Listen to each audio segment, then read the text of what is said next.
한 주간 잘 지내셨어요? 집사람이 여자들 많은데 절대 가지 말아 했는데 제가 오늘 보니까 한 분 빼고 다 여자분들이어서 네, 여러분들 어떻게 한 주간 잘 지내셨어요? 저는 얼굴이 까맣죠. 마스크 때문에 잘 안 보이시겠지만 저는 집 짓는데 드디어 기초공사를 끝내고 오늘 오후에 가서 이제 바로 벽체 작업을 세우기 시작합니다. 목조주택으로 집을 짓거든요. 집을 짓는 게 진짜 재밌습니다. 내가 사는 집이 아니고 누군가를 위해서, 집이 없는 누군가를 위해 집을 짓는 일은 얼마나 행복한 일인지 모르겠어요. 사실 생각해 보시면 하나님 그분은 복수예요, 그죠? 이 지구가요, 지구를 다시 한번 잘 생각해 보시면 큰 집이에요. 큰 집, 다가구 주택이에요. 사람도 살고 짐승도 살고 식물도 살고 미생물도 살고 함께 사는 이 다가구 주택이 지구인데, 지구를 만드신 분이 우리 하나님이시잖아요. 여러분, 돌아보면 우리가 살고 있는 이곳이 영원한 우리의 처소가 아니고 하나님의 나라, 우리의 본향이 있다라고 말씀하십니다. 사실 저와 여러분이 지금 살고 있는 이 집들은 잠시 머물다 가는 그냥 중간 과정의 처소일 뿐입니다. 여러분, 이스라엘 민족이 출애굽한 다음에 가나안 가기까지 몇 번이나 장막을 옮겼는지 혹시 아십니까? 우리 집 이사한 것도 모르는데 남의 집 이사한 걸 어떻게 알겠어요? 근데요, 이게 성경에 나와 있어요. 민수기 33장에 그 모든 여정을 다 기록하고 있는데 그 여정을 따라가다 보면 정확하게 몇 번 옮기냐면 42번을 옮깁니다. 좀 이상하죠? 40이라는 완전수가 있는데 40이 아니라 왜 불완전하게 42라는 숫자가 나오고 있을까? 궁금하지 않습니까? 이 성경에서 보시면 40이라는 숫자가 몇 번 또 나옵니다. 또 어디에 나오는지 혹시 기억나십니까? 마태복음 1장에서 이는 아브라함과 다윗이 자손의 예수 그리스도의 세계라 라고 말씀하시면서 아브라함은 이삭을 낳고 이삭은 야곱을 낳고 쭉 나오는데 이게 14대 또한 몇 대였습니까? 40이 되었어요. 이스라엘 민족이 여기에서 애굽에서 가나안 가는 길이 그냥 먼 여정이었고 그냥 가는 것 같았는데 알고 보니 그 가나안이 어디였습니까? 예수드라는 예수. 아브라함에서부터 내려오는 그 모든 계보가 그냥 계보가 아들을 낳고의 이야기인 것 같은데 결국 그 긴 서사의 마지막 종결점은 누구였습니까? 예수드란 거예요. 우리 인생에 진짜 중요한 방향성이 있는데 그게 어디로 가는 것입니까? 예수 앞으로 가는 거예요. 그래서 우리가 살아가는 동안에 예수를 만나는 것, 예수를 더 깊이 알아가는 것, 이게 얼마나 중요한지 모릅니다. 사랑하는 여러분, 지금 요즘 최근에 우리나라가 워낙 이 코로나 때문에 공격도 많이 받고 여러 이제 또 이 정치적인 문제 또 외부적인 문제로 인해서 한국교회가 참 어려운 시간을 보내고 있습니다. 그래서 많은 사람들이 한국교회 끝났다라고 얘기합니다. The end, game over 뭐 이런 식의 표현을 씁니다. 여러분은 어떻게 생각하십니까?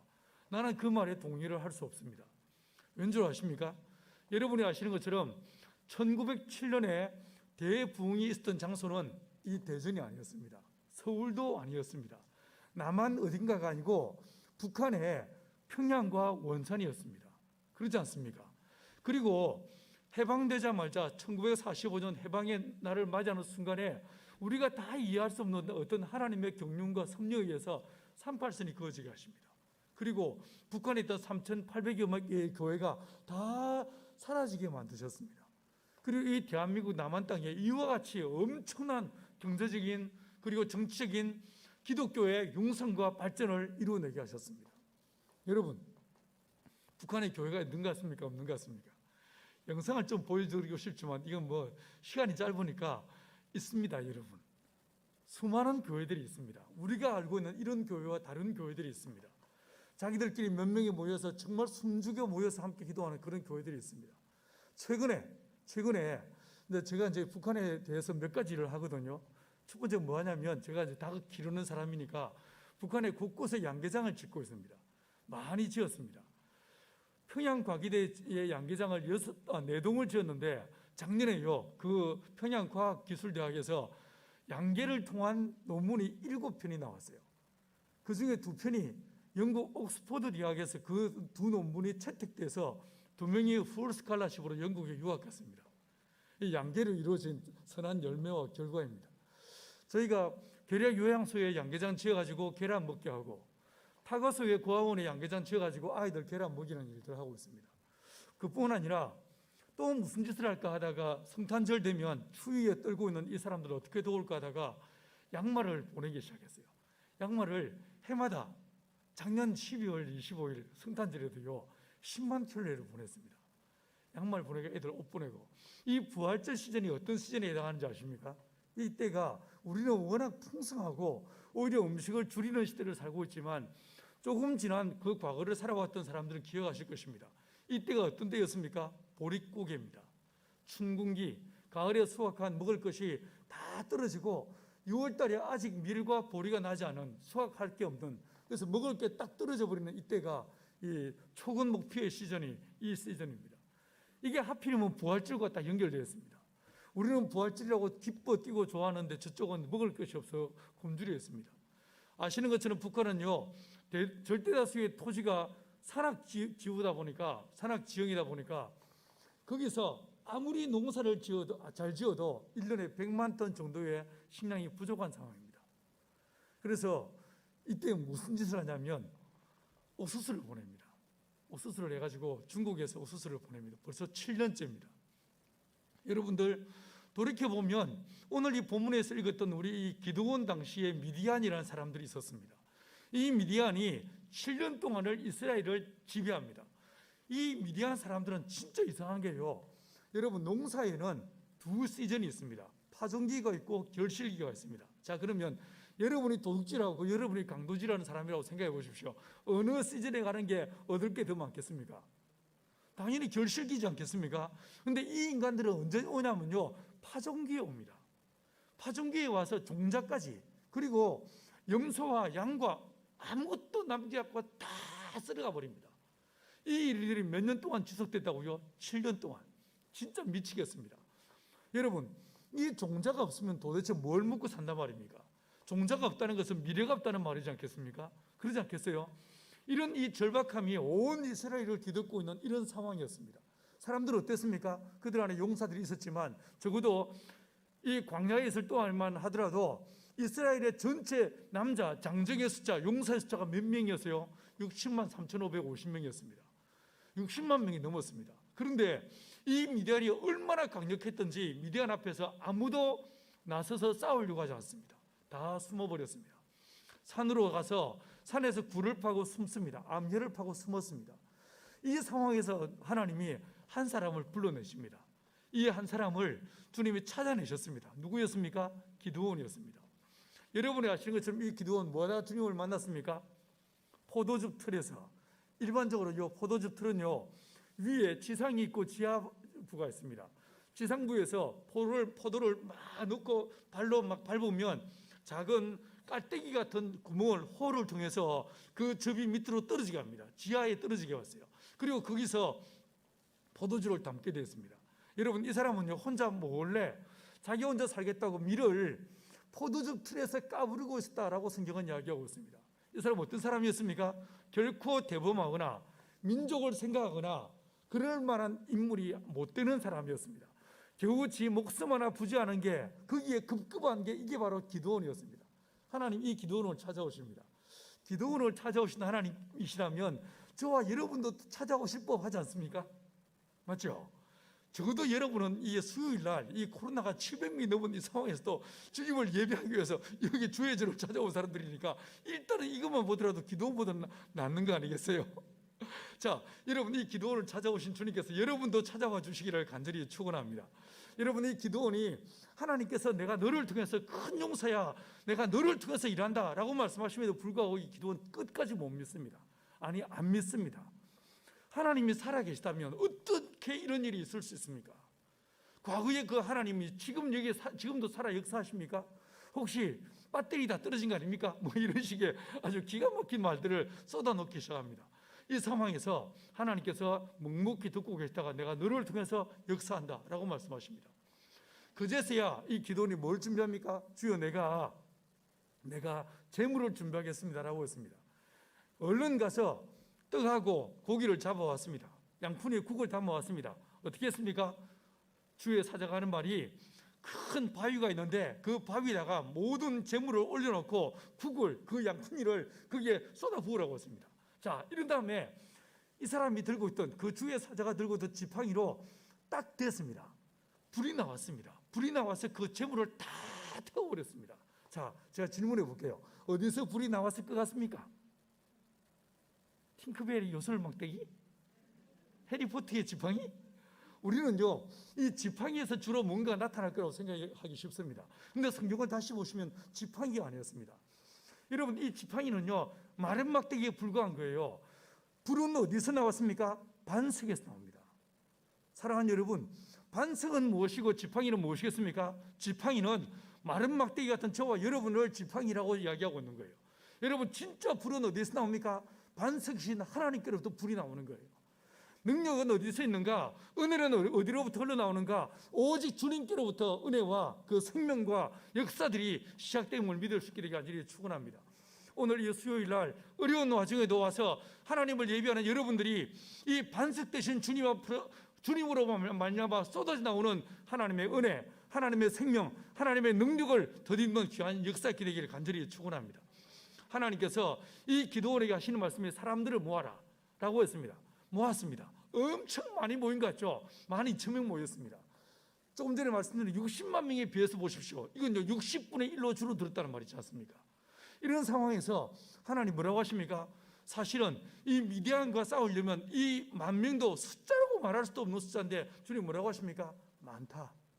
돌려보내라. 보내고 보낸 다음에 남은 숫자가 몇 명이었습니까? 300명. 여러분, 이 300이 뭐 같습니까? 이 300이라는 숫자를 모티브를 얻어가지고 힌트를 얻어가지고요, 300 영화 보셨습니까? 그 남성성이 막 강력한 저처럼만 생겼고 온몸이 막 근육덩어리에 우락부락한 인간들, 그 300 용사 기억나십니까? 그 영화 보셨어요? 여러분, 진짜 그 영화의 모티브가 됐던 이 300이지만 정말 성경에서 말하고 있는 이 300이 그런 의미일까요? 절대로 아닙니다. 300은 뭐냐? nothing. 아무것도 해볼 수 없는, 아무것도 아닌, 어떻게 뭐 작전을 짤래야 짤 수 없는, 전략을 짤래야 짤 수 없는, 진짜 내가 아무것도 할 수 없는 나의 힘없음, 나의 연약함, 나의 아무것도 아님, 이것을 표현하는 숫자가 300인 거예요. 이게 300인 거예요. 여러분, 이 300을 데리고 주는 뭐라고 하십니까? 싸움을 싸우라라고 말씀하십니다. 여러분, 이 말씀을 들었으니 이 기도원이 얼마나 기가 막히겠습니까? 그러지 않겠습니까? 그런데 하나님께서 이 기도원이 딱 싸움하러 나가는데 그날 밤에 보니까 이 미디안 사람들이 얼마나 많이 모였는지 마치 바닷가에 모래와 같이 이 미디안 사람들이, 동방 백성들이 모였다라고 했습니다. 그에 비해서 이스라엘 민족은 어땠습니까? 작은 염소떼 같았다라고 말하고 있어요. 하나님께서 그날 밤에 다 찾아오십니다. 기도원, 너 사실 무섭지? 예, 좀 쫄입니다. 라고 하니까 주님께서 뭐라고 하십니까? 너 오늘 밤에 저 미디안 진영으로 몰래 들어가서 그들이 하는 소리를 들어봐라 라고 말씀하십니다. 자, 이 기드온이 그 말 듣고요, 가려고 하니까 주님께서 뭐라고 하십니까? 너 두려우면, 겁나면 혼자 가지 말고 너의 부하 부라를 데리고 와라. 참 우리 하나님 친절하시죠. 이 부라와 함께 내려갔습니다. 마침 내려갔는데 그때 몰래 들어갔는데 마침 그때 어떤 한 사람이 자기 꿈을 이야기를요 친구한테 들려주기 시작합니다. 그게 오늘 본문의 이야기예요. 자, 미디안 장막이 있습니다. 뭐가 하나 들어오더라고요. 보리떡 하나가 들어와서 이 장막을 작살내 뒤집어 버리다. 아유, 박살내 버리더라. 이 이야기를 하고 있습니다. 여러분, 이 보리떡이 뭐겠습니까? 여기서 이 보리떡, 이 본문에서 말씀하고 있는 이 보리떡이 도대체 뭐 같습니까? 자, 먼저 우리는요 밥을 먹는 쌀문화권 사람들이에요.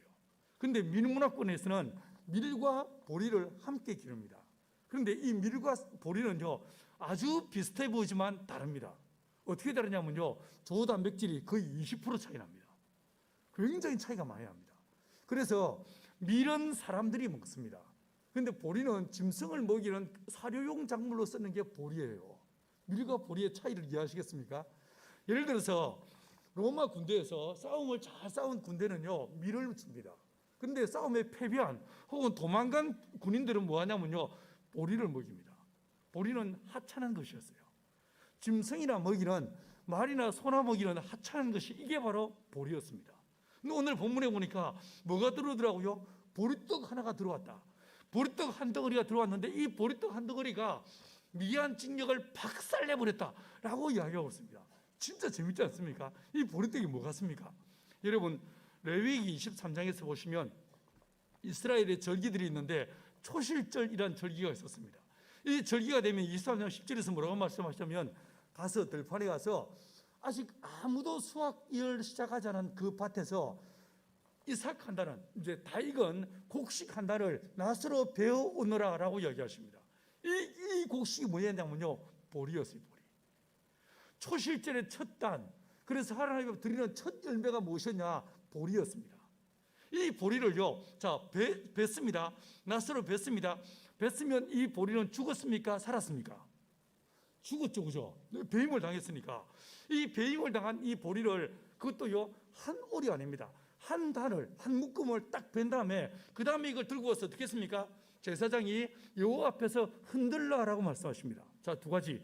첫 번째, 왜 한 단이었을까요? 여러분 마태복음에서 말씀하시기를 예수님이 부활하신 다음에 십자가에 죽으시고 부활하실 때에 어떤 일이 벌어졌습니까? 많은 의인들이 다시 살아났다라고 이야기한 거 기억나십니까? 그리고 주님이 부활한 그날 아침에 이 사람들이 그 성문으로 들어왔다라고 성경은 이야기하고 있습니다. 한 단인 거예요. 예수님은 부활하신 게 아니고 의인들이 함께 부활했다라고 성경은 이야기하고 있습니다. 여러분 두 번째로요. 자, 낫으로 뱄습니다. 죽었습니다. 죽은 이걸 들고 흔듭니다. 이건 무슨 뜻이겠습니까? 이거 뭐예요? 다시 살아났다. 예수님의 부활을 상징하는 게 이게 초실절의 첫 제사였던 거예요. 근데 이게 뭐였다고요? 이게 보리더란 거예요. 두 번째, 여호수아서 5장에서 가보시면 이스라엘 민족이 40년 광야 끝내고 드디어 가나안 땅에 들어왔습니다. 뭐 합니까? 유월절을 지냈습니다. 유월절 지내고 온 이스라엘 사람들이요 뭐 했습니까? 그 땅에 볶은 곡식과 그 땅에 소산물을 먹었다라고 이야기하고 있습니다. 자, 이스라엘 민족이 지난 40년 동안 뭐 먹고 살았습니까? 여러분 아침 드셨어요? 뭐 드셨어요? 이스라엘 민족은 뭐 했을까요? 이스라엘 민족은 매일 만나 먹었습니다. 밥할 필요가 없었습니다. 도시락 배달할 필요도 없습니다. 얼마나 편했을까? 그냥 주워서 먹으면 돼. 지 먹고 싶은 건 주워서 먹으면 돼. 자, 늘 만나를 먹었는데 이 만나가 광야에서는요 하나님의 은혜였어요. 맞죠? 이게 광야에서 만나 없이 어떻게 살았겠습니까? 만나가 있었기 때문에 그들이 그걸 먹고요 지낼 수 있었어요. 이 만나는 진짜 하나님의 은혜였고 복이었습니다. 그런데 지금 이제 이스라엘 민족이 어디에 들어왔습니까? 가나안 땅에 들어왔습니다. 가나안 땅에 들어온 다음에도 계속 만나를 먹어. 이건 뭐겠습니까? 이건 저주예요. 우리 아줌마들 애들 낳아서 키울 때에 일정한 시간까지는 애들이요 엄마 젖을 먹어야 돼요. 근데 일정한 시간이 지나면 뭐 해야 됩니까? 유아식 먹다가 아니지 유아식 아니고 이유식 먹어야지. 이유식 먹다가 때 되면요 밥 먹어야 됩니다. 맞죠? 제 아내가 6남매의 막내딸인데 저희 장모님이 46세 이 딸을 낳았습니다. 그러니 뭐 어머니 젖이 제대로 나왔겠습니까? 이 어린 딸이 막내딸이 국민학교 갔다 와서도 엄마 젖을 빨았대. 이게 뭔가 이게 애정 결핍도 아니고 뭔가 부족함이 있었죠. 여러분 이건 뭐예요? 이건요 안 됩니다. 이건요. 이게 얼른 젖을 뗄 때 떼고 밥 먹을 때 먹고 딱딱한 음식을 먹어야 되는겨. 안 그렇습니까? 마치 그와 같은 거예요. 광야에서는 만나를 먹었더라도 이 만나가 가나안 땅에 와서도 계속 먹는다. 이건 은혜가 아닌 거예요. 이건 저주가 되는 거예요. 맞죠? 여러분 남편들 사업하시는데 처음에 아이템은 있어. 진짜 멋진 기술은 있어. 근데 돈이 없어. 어떻게 하겠습니까? 은행에 가서 지점장님 만나고 대리 만나면서 막 손이 발이 되도록 싹싹 빌면서 이 아이템 진짜 죽입니다 라고 하면서 대출 받으려고 얼마나 애를 썼습니까? 그런데 그때 그 대출 받은 돈은 뭐겠습니까? 이건 은혜예요. 그 은혜가 있었기 때문에 사업을 시작할 수 있는 거예요. 그런데 사업 시작한 지 10년이 지났어. 이 10년이 지났어. 그럼에도 불구하고 여전히 연말만 되면 은행 가가지고 혹시 이번에도 뭐 일을 사면 이건 뭐예요? 이건 은혜가 아니고 이건요 좀 실망스러운 거예요. 맞죠? 때가 되면 이건요 끊어야 되는 거예요. 여러분 하나님께서 이 이스라엘 민족에게 은혜를 베푸시는데 딱 여호수아서 5장 11절에서 뭐 하더라고요? 만나가 끝이 나고 그 땅에 소산물을 먹었다라고 말하고 있습니다. 이 볶은 곡식과 소산물, 이게 무엇이었는가? 이게 바로 보리떡이었어요. 이게 보리였어요. 여러분, 이스라엘 역사 속에서 면면이 등장하는 게 이게 보리였습니다. 신약으로 넘어와 보시겠습니까? 물론 구약에 몇 번 더 등장하는데 신약에 와서 보시면, 자, 요한복음 5장 6장에서 어느 날 하나님께서, 우리 예수님께서 디베랴 바다 건너편에서 남자만 5,000명, 이 사람들 뭐였습니까? 사흘을 굶었습니다. 굶어서 배에서 막 소리가 나는 이 상황인데, 이 배고픈 사람들을 위해서 먹을 게 없습니다. 먹일 빵이 없습니다. 이 상황에서 한 어린아이가 자기 도시락을 갖고 왔어요. 뭘 갖고 왔습니까? 보리떡 5개, 물고기 2마리.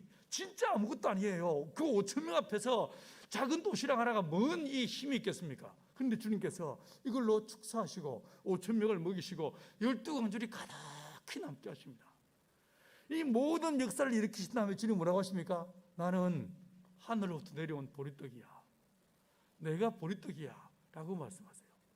여러분, 오늘 이 본문에 나와 있는 이 보리떡 하나, 이게 누구라고요? 이게 바로 예수님이시더라는 거예요. 이스라엘 민족 300명밖에 안 됩니다. 겨우 300명입니다. 여러분, 미디안 사람들은 바닷가에 모래같이 엄청난 숫자가 서 있습니다. 마치 이런 상황처럼, 이 팬데믹의 상황에서, 여러분의 가정 상황 속에서 뭔가 내가 어떻게 요령을 피우거나 전략을 짜보거나 어떻게 해볼 방법이 없는, 도대체 길이 보이지 않는 절망과 이런 고통이 여러분의 인생을 짓누르고 있습니까? 여러분, 우리 속에 뭐가 들어와야 됩니까? 보리떡 하나가 들어와야 되는 거예요. 예수님이 땅에 오셨는데 그분은 연한 순 같아서, 마른 땅에서 올라온 순 같아서 흠모할 만한 것이 아무것도 없는 분이 우리 예수님이셨어요. 그분이 바로 보리떡이라고 스스로 말씀하십니다. 여러분, 이 보리떡 하나리 들어옴에 온 미디안 장막을 뒤집어 버렸다고 성경은 말하고 있습니다. 여러분, 저와 여러분의 심령 안에도 예수 그리스도, 그분이 찾아오시는 은혜가 있게 되게 간절히 축원합니다. 주님께서 내 삶을, 내 인생을, 우리 가정을 성전 삼으시고, 나의 삶을 하나님의 거룩한 성전 삼으셔서 내 안에 들어오셔서 내 삶 속에서 예수로 말미암은 은혜와 역사의 신비한 비밀들을 맛보게 하는 은혜가 있게 되게 간절히 축원합니다. 여러분, 저 북한요, 어느 날 하나님께서 문이 열리게 하실 것입니다. 문이 열리게 하시면서 예수님께서 마치 다시 무너져버린 성전을 재건하시는 것처럼 저 북한 땅 안에 다시 늦은 비의 은혜를 허락하실 거예요. 어느 순간에 남과 북의 막힌 담이 허물어져 버리고 이 남과 북이 다시 성도들이 만나는 이런 은혜가 있게 될 줄 믿습니다. 여러분은 이 코로나의 상황을 어떻게 이해하시는지 몰라도 제가 볼 때는요, 마치 농부가 키질을 하는 것 같습니다. 이렇게 막 키질을 하다 보면 어떻게 되겠습니까? 쭉정이는 다 바람에 날아가는 거예요. 날아가고 알곡만 딱 모이게 되는 거예요. 여러분, 이 상황을 통해서 한국 교회 안에 있는 진짜 잘못된 거짓과 참이, 어둠과 빛이, 벨리알과 그리스도가 섞여 있는 이 모든 것들을 걸러내시고 참된 알곡들만, 꼭 우리 아줌매들 같은 이런 알곡들만 딱 남기시는 이런 은혜가 이 팬데믹의 상황이다라고 생각이 됩니다. 여러분, 우리요 거품이 빠져야 됩니다. 한국 교회 안에서 거룩과 순결이 회복되어지고 정말 주님이 쓰실 만한 좋은 주님의 용사들만 이 땅에 남게 되는 이런 은혜가 있게 될 줄 믿습니다. 여러분, 그리고 어느 날 남과 북이 하나가 될 때 우리는요, 북한 성도들, 그들을 만나게 될 때 진짜 저와 여러분은 부끄러울 거예요. 왜 부끄럽겠습니까? 오늘도 여러분들 이 수요 예배 갈까 말까 이러다가 오시잖아요. 아니셨어요? 여러분, 우리는요, 이 코로나 좀 막 시끄러우니까 교회 가는 게 무섭고 줄어들고 헌금도 줄어들고 난리도 아닙니다. 그런데 북한의 성도들은 어떻게 했습니까? 그들은 우리와 다릅니다. 그들은 사도행전적인 모습으로 정말 처음적으로 주님을 믿기 시작합니다. 그러다 보니까 이 사람들은요, 목숨을 걸고 예수를 믿습니다. 예수를 믿고 예수를 결정했다는 말은 자기의 목숨을 거는 거예요. 자기의 수령, 자기의 주석이 예수님이다, 이 사실을 정확하게 인지하고 오직 예수만 붙잡는 사람들입니다. 목숨을 걸고 자기의 온 집안이 멸종할 수도 있는 이런 어려운 가운데서도 예수를 결정하고 믿음을 지키는 이 사람들을 다시 만난다고 생각해 보십시오. 우리 안에서 우리가 가졌던 신앙이 얼마나 잘못됐는지, 얼마나 허세에 불과했는지를 깨닫게 될 것이고, 그러면서 우리 한국교회 안에서 엄청난 통일과 자복의 역사들이 있게 될 거예요.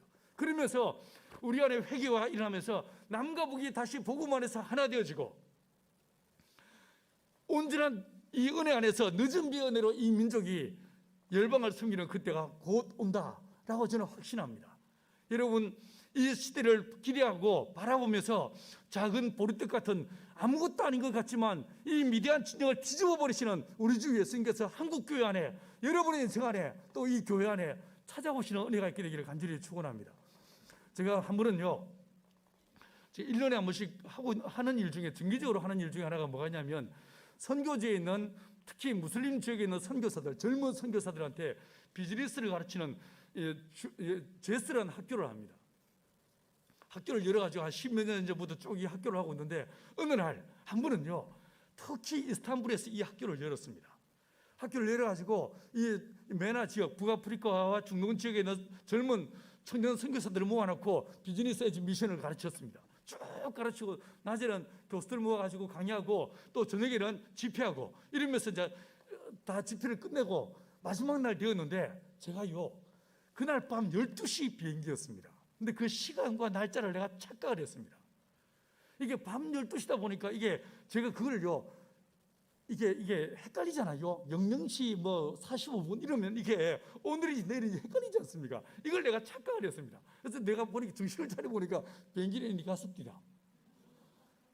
어쩔 수 없이 저한테 다시 이제 이 하루라는 시간이 주어졌는데, 그날 낮에, 그 다음날 낮에 비행기를 가고, 그 다음날 낮에 숙소에 있는데 선교사님 한 분이 아침에 일찍 전화가 왔습니다. 목사님, 저희 마을에 온몸을 쓸 수 없는 아주머니가 한 분 계십니다. 와서 좀 기도를 해주시면 안 되겠습니까? 라고 이제 저한테 전화가 왔어요. 아니 뭐 내가 할 일도 없는데 가지요 라고 해서 갔습니다.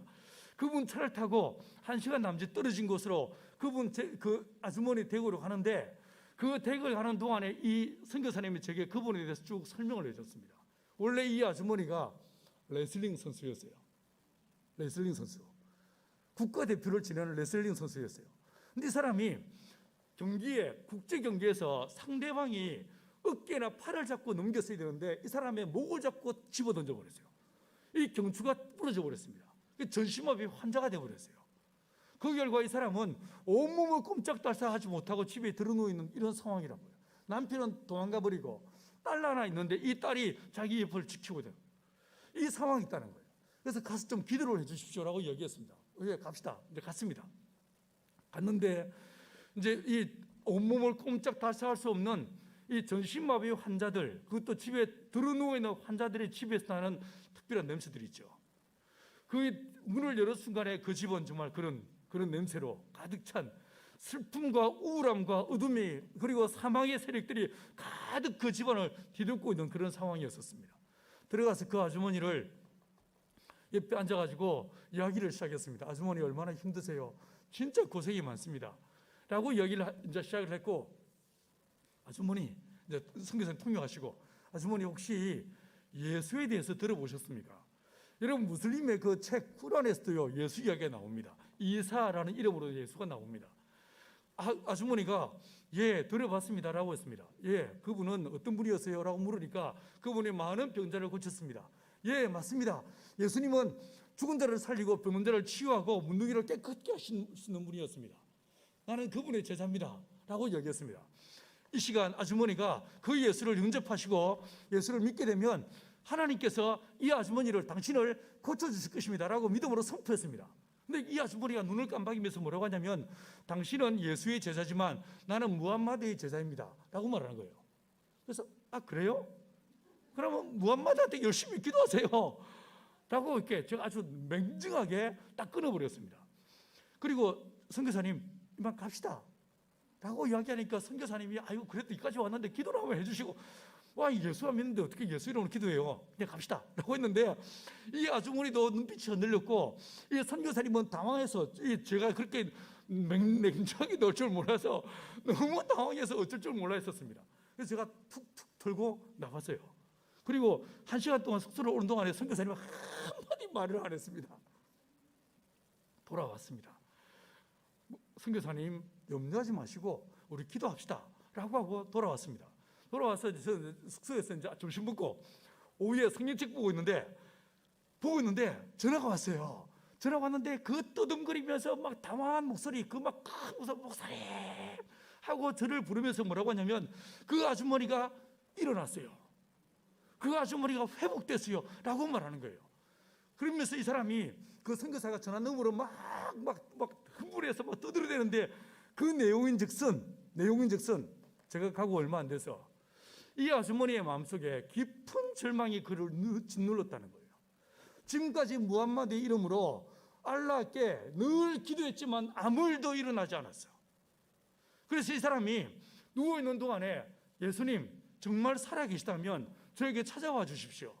저에게 오셔서 저를 만져주십시오 라고 이 아주머니가 기도를 했습니다. 그런데 그 빛 가운데, 찬란한 빛 가운데 예수님이 문을 열고 들어오셔가지고 하시는 말씀이 딸아 내가 예수다 라고 하시면서 그 오른손을 이 아주머니의 이 목 밑으로 집어넣어가지고 딱 만지시는데 온몸이 뜨거워지면서 시원해지더라고요. 그래서 주님은 사라지셨어요. 이 광경을 옆에 있는 딸이 지켜보고 있었어요. 여러분, 예수님이 가신 다음에 이 아주머니 몸이 회복되어서 걷기 시작했어요. 할렐루야. 거리로 달려나가서 온 동네 사람들 향해서 예수가 내게 오셨다. 예수가 나를 살렸다. 예수가 나를 고쳤다. 할렐루야.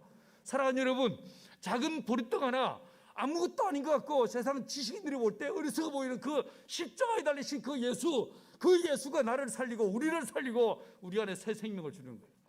여러분, 이 아주머니에게 찾아오셨던 그 예수께서 여러분의 심령 안에 찾아와 주시고 만나 주시는 은혜가 있게 되길 간절히 축원합니다.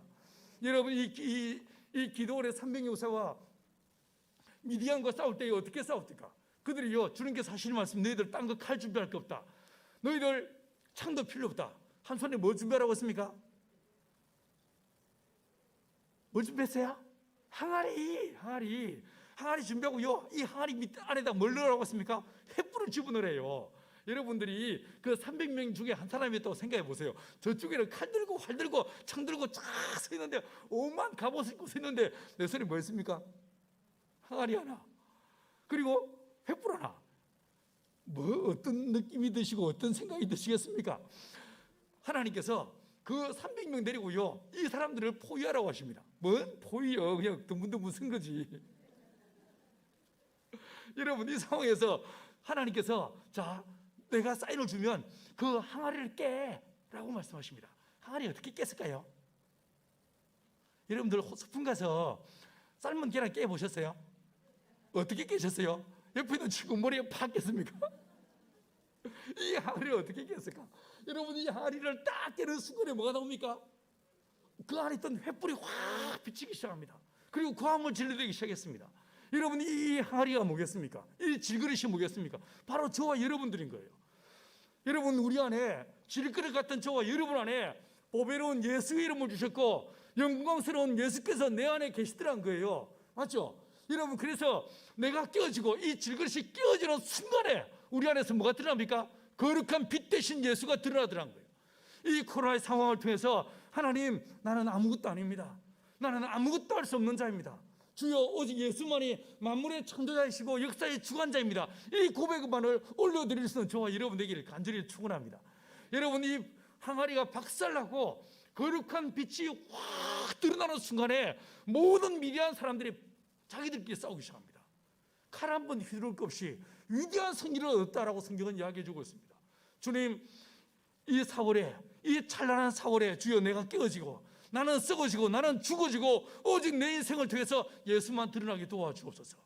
여러분, 기억을 떠올려 보시면요, 성전이 세워지죠. 이 성전이 세워지기 전에 반드시 무슨 일이 벌어집니까? 성막이 무너집니다. 성전이 세워지면 성막은 무너져요. 이 성막이 무너지면 성전이 세워집니다. 주님께서 뭐라고 하십니까? 너희가 저 성전을 헐라, 내가 사흘 만에 다시 일으키리라고 말씀하십니다. 사람들은 아무도 그 말씀을 이해하지 못했지만 주님 뭐라고 하십니까? 이것은 성전된 자기 몸을 가르칩니다 라고 말씀하십니다. 여러분, 왜 성막이 성막이었고 왜 성전이 성전이었습니까? 성막 안에 무엇이 있습니까? 성전 안에 무엇이 있습니까? 주의 이름이 있었어요. 예수의 이름이 있었어요. 예수 이름이 그 안에 있기 때문에 그냥 작은 텐트 하나가 이걸요, 성전, 혹은 성막이라고 말하는 거예요. 여러분, 성막 안에 있던 하나님의 이름이 하나님의 성전으로 딱 옮겨지니까 성막은 뭐합니까? 무너지는 거예요. 자, 이 성전 안에 내 이름을 두리라, 내 이름을 둘 그곳이라고 말씀하셨던 그 성전에 있던 그 이름이 사람이 되어서 오십니다. 맞죠? 마태복음 1장 21절에서 아들을 낳으리니 그 이름을 뭐라고? 예수라 하라.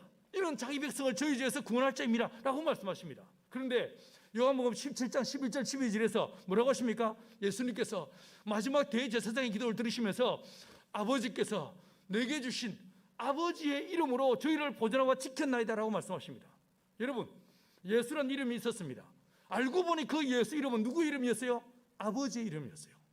하나님, 창조주 하나님의 이름이 예수였습니다. 그 이름이 성막에 있다가 성전으로 옮겨지니까 성막은 무너집니다.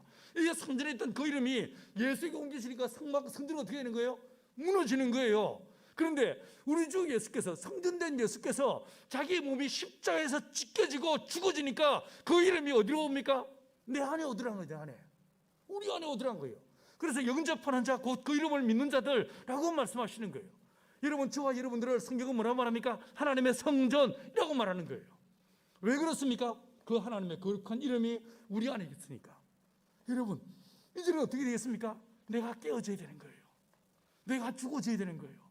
내가 죽어지고 내가 깨어져서 내가 완전히 예수 앞에서 예수의 십자가에 죽으신 것이 내가 깨어질 때에 내 안에 있던 그 예수 이름이 저 북한 땅에 이 이름이 온 열방 속에 이 이름이 흘러가게 되는 거예요. 여러분, 이 보리떡 하나, 이 예수께서 거룩한 빛으로, 거룩한 영광으로, 예수 이름으로 내 안에 들어와 계십니다. 주님께서 이 내 안에 있던 그 이름이 나이가 어떤 것으로도 주님을 제한하지 않고 회방하지 않고 나의 삶을 통해서 예수만 오롯이 들으라고 증거되는 거룩한 역사가 되기를 간절히 축원합니다. 그래서 내 삶을 통해서 수많은 영혼들이 예수를 발견하고 예수를 만나고 예수 앞에 나오는 하나님의 은혜의 도구와 통로로만 쓰임받는 저와 여러분의 인생 되기를 간절히 축원합니다.